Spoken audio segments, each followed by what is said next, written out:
साथीहरु नमस्कार, म सन्तोष दाई। यति बेला चाहिँ हामी रेडीमा छौं।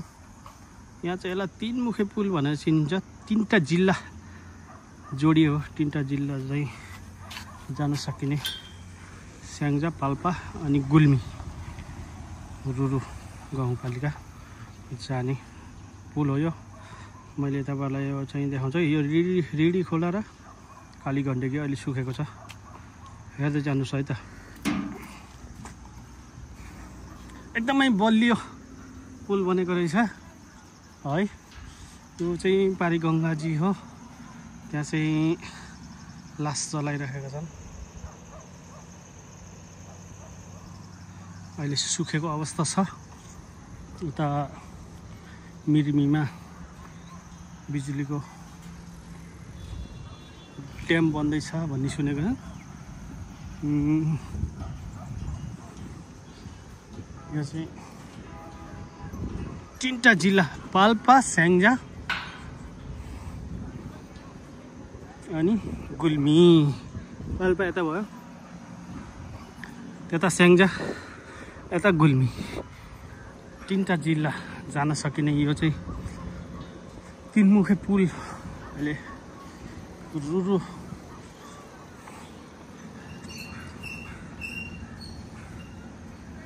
देख्न सक्नुहुन्छ।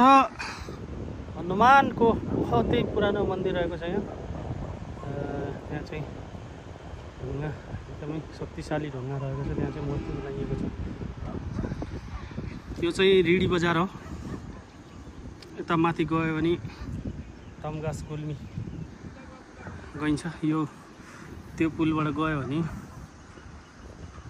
गुल्मी, तमगास पारी भयो भने स्याङ्जा, यता गयो भने पाल्पा।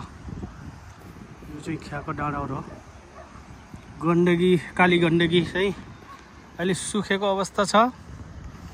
यहाँ चाहिँ देख्न सक्नुहुन्छ फेरि पनि लास चलाएर निभाइराख्नु भएको छ।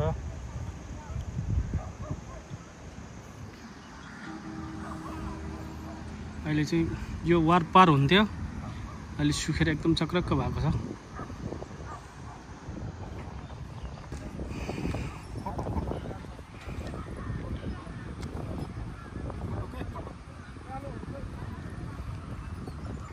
तल मान्छेहरू हिँडिरहेका छन्। किरा जस्तो देखिन्छ सानो। कतिपय मान्छे यस्तो पुलमा त हिँड्न डराउनुहुन्छ होला। त्यो चाहिँ बस आउँदैछ पारी पुर्तिबाङ जाने बाटो हो यो। कालो पुर्तिबाङ जाने बाटो हो यो। गण्डकीको छेउै जान्छ।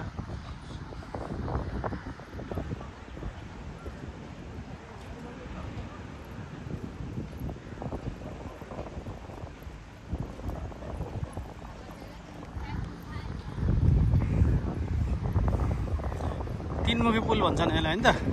तीनटा जिल्ला जोडिने है। सेतेबहादुर टाइसन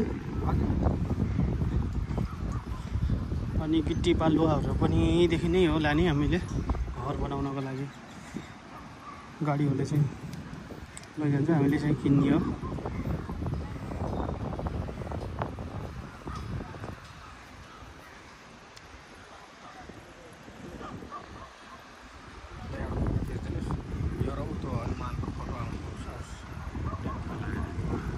ल, थ्याङ्क यू सो मच। भिडियोलाई सेयर गरिदिनु होला। यो चाहिँ रेडीको रुरु के अरे रुरु गाउँपालिका रुरु क्षेत्र के पो भन्छ बिर्सेँ मैले।